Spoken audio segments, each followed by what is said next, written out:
En Ideas para Vivir Mejor, ayudamos a personas que no tienen tiempo a descubrir las claves de los libros sobre bienestar físico, mental y financiero que les gustaría leer. Resúmenes prácticos, concisos y amenos, que puedes escuchar en cualquier lugar.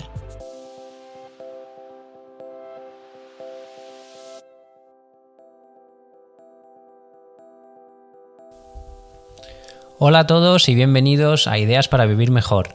Soy Eugenio Paya Ruiz, lector empedernido y amante del desarrollo personal. En los próximos minutos descubrirás las ideas principales de Ahora Yo, un libro escrito por el doctor Mario Alonso Puig. Antes de empezar, comentarte que acabo de lanzar mi primer libro propio. Después de leer y de resumir cientos de libros sobre desarrollo personal, he querido sintetizar todo ese conocimiento y lanzarme a hacer realidad una de mis grandes pasiones, la escritura. El título del libro es Libre, saludable y feliz, técnicas y hábitos diarios para decir adiós al miedo, ponerte en acción y mejorar tu vida. Y lo puedes encontrar ya en Amazon. Te dejo el enlace en las notas del episodio. Y ahora sí, vamos con las ideas principales de Ahora Yo. El libro nos dice que el ser humano lucha para ser percibido de una determinada manera por las demás personas y representamos un papel determinado, como si fuésemos actores. Y ese papel puede ser muy limitante o puede ser una fuente extraordinaria de posibilidades.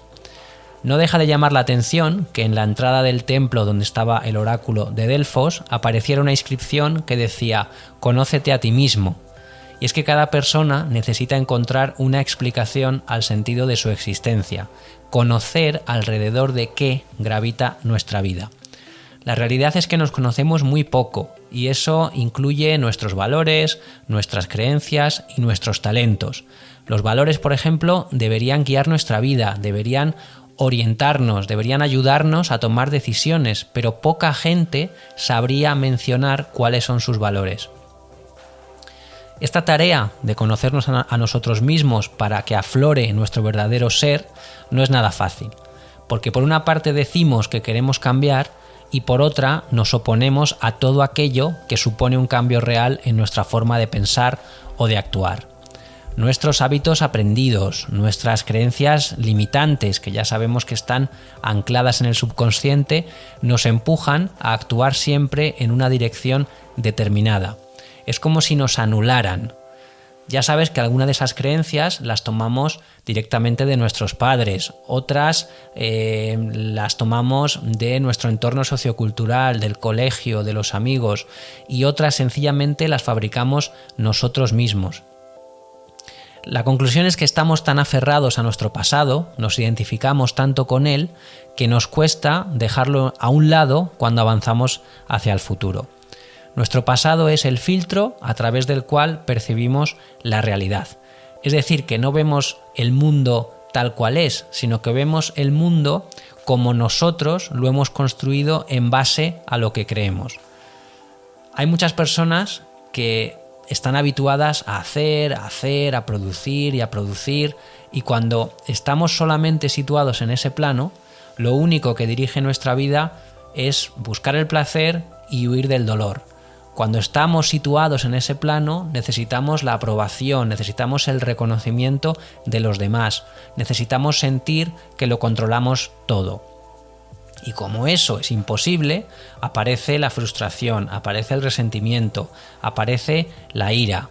Cuando se producen estas reacciones emocionales en nosotros es porque se han activado creencias limitantes. Séneca, por ejemplo, decía que no nos da miedo hacer las cosas porque sean difíciles, sino que las cosas son difíciles porque nos da miedo hacerlas. Es decir, que no vivimos al nivel de nuestros talentos, sino al nivel de nuestras creencias. Aparte de las creencias, otro de los factores que evita que cambiemos, que nos encontremos a nosotros mismos, es la queja. La queja es una actitud muy limitante porque evita que empecemos a tomar acción de una forma responsable y que busquemos la manera de mejorar las cosas. Por eso tomamos la posición fácil en la que señalamos lo que está mal, pero en realidad no estamos haciendo nada para buscar una solución, para mejorar lo que hay. La mentalidad de víctima, por tanto, es aquella que asume que no es libre, sino que es esclava de los demás y de sus circunstancias. Y cuando nos sentimos víctimas, pues evidentemente no podemos pensar en nuestro verdadero ser, no podemos pensar en nuestro propósito, no podemos conocernos a nosotros mismos, porque lo que estaremos será irritables, cansados, quejándonos todo el tiempo y mal, en definitiva. Otra de las grandes barreras para no conocernos, además de las creencias limitantes y de la queja, es el miedo. Ya sabemos que el ser humano ha estado en íntima relación con el miedo desde nuestros orígenes y que es una ventaja evolutiva fundamental, que el cerebro está ahí con la misión de proteger nuestra vida. Y esto supone que en muchos casos nos protege, pero en otros evita que nos arriesguemos para probar cosas nuevas que nos permitan cambiar, que nos permitan crecer y que nos permitan evolucionar. Y el problema surge cuando lo que se siente amenazada no es nuestra supervivencia física, sino ciertos aspectos de la imagen que tenemos de nosotros mismos. Si quiero salir de ese plano puramente biológico, si quiero que empiece a surgir algo nuevo en mí, hay cosas que tengo que dejar de hacer y también hay cosas que tengo que empezar a hacer. Tengo que estar dispuesto, en definitiva, a pagar un precio. Porque los seres humanos somos dueños de nuestras decisiones y esto incluye que podemos elegir el tipo de persona que queremos ser en cada momento. El pasado no tiene por qué predecir el futuro. El futuro es algo que vamos creando a partir de las decisiones que elegimos tomar en el presente. Entonces, ¿qué es lo que nos recomienda el libro? Lo primero, cambiar de actitud, que tomemos responsabilidad sobre las cosas, porque si no lo hacemos, estamos admitiendo que no somos libres, como esa persona que se queja todo el tiempo. Está admitiendo que no es libre de cambiar las cosas. Además, a raíz de las investigaciones de los últimos años, se sabe que la actitud que tenemos frente a las cosas tiene un enorme impacto en nuestra vida. La experiencia del mundo que tenemos es una co-creación entre lo que hay y lo que nosotros ponemos. Así que incluso ante las circunstancias más complejas, siempre tenemos la libertad para elegir la forma en la que nos relacionamos con esa realidad. No es que nosotros creemos la realidad, no es tan sencillo como la ley de la atracción, que por supuesto existe, pero no es que nosotros la creemos, sino que creamos una u otra experiencia dependiendo de la manera en la que nos estamos relacionando con lo que estamos viviendo. Así que es esencial recuperar esa fe, esa confianza en que nosotros somos los dueños de la forma en la que nos relacionamos con lo que nos pasa. La segunda recomendación del libro, obvia, liberarnos de todos esos prejuicios, de cómo son las cosas, de cómo son las personas y de cómo deberían ser. Liberarnos de todos esos juicios y de todas esas etiquetas y de esas creencias que hemos ido acumulando a lo largo de nuestra vida. Tercera recomendación del libro, cultivar un espacio de silencio. Es en la soledad, en el silencio, en la reflexión, donde aprenderemos a conocernos a nosotros mismos.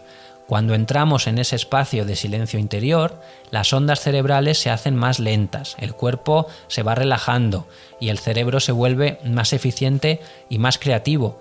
Por eso, a lo largo de los siglos, ha habido muchas corrientes filosóficas y religiosas que nos han llamado la atención sobre la necesidad que tenemos de despertar nuestra conciencia. Y hay corrientes filosóficas o religiones que esto lo entienden desde el ayuno, otras lo entienden desde la meditación, otras lo entienden desde la oración, pero a fin de cuentas todas buscan lo mismo, que es despertar nuestra conciencia dormida.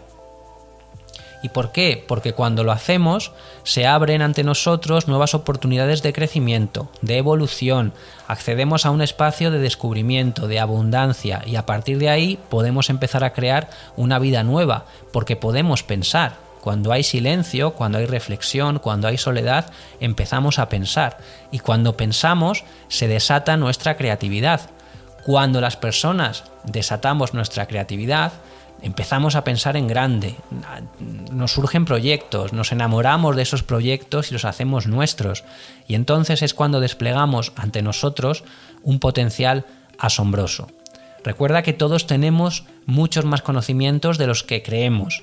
Todos hemos acumulado más experiencias de las que recordamos y por supuesto todos tenemos uno o más talentos ocultos con los que debemos reconectar urgentemente.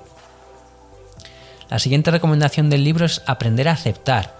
La aceptación consiste en que cuando sentimos miedo porque creemos que nuestra imagen está amenazada, tal vez miedo a la crítica, a desilusionar a alguien, al que dirán, nos recomienda que tomemos la posición de un observador externo, es decir, que nos distanciemos de lo que está pasando, que lo que está pasando le está sucediendo a otra persona, que nos pongamos en ese plano de observador para tomar distancia y para poder medir las cosas de una manera mucho más objetiva.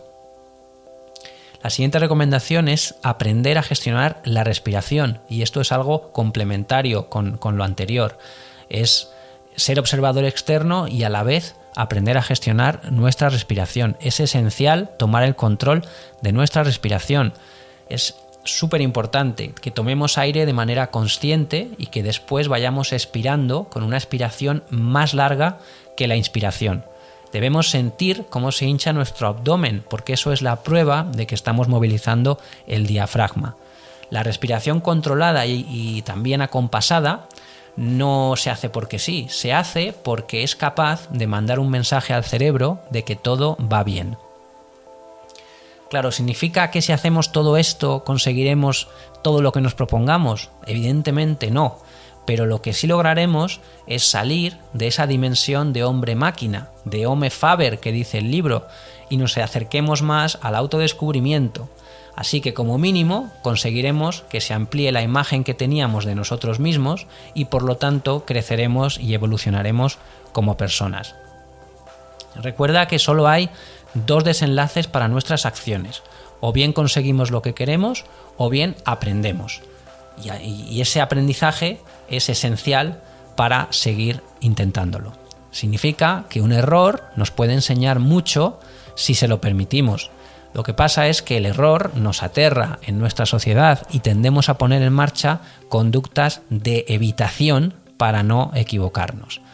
Piensa que si un tigre adulto falla 9 de cada 10 intentos por cazar un ciervo, no tiene mucho sentido que nosotros pensemos que con intentar las cosas una vez ya es suficiente y si no lo conseguimos pues es que no valemos, somos un desastre y tenemos que abandonar.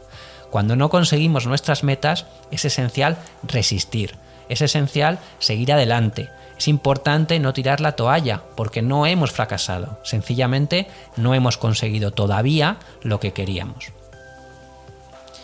Y hasta aquí las ideas principales que he encontrado en Ahora Yo, un libro escrito por el doctor Mario Alonso Puig. Espero que te haya gustado. Si es así, por favor, suscríbete al podcast, dale a me gusta y comparte en redes sociales o por WhatsApp. Y sin más, me despido. Muchas gracias y hasta la próxima.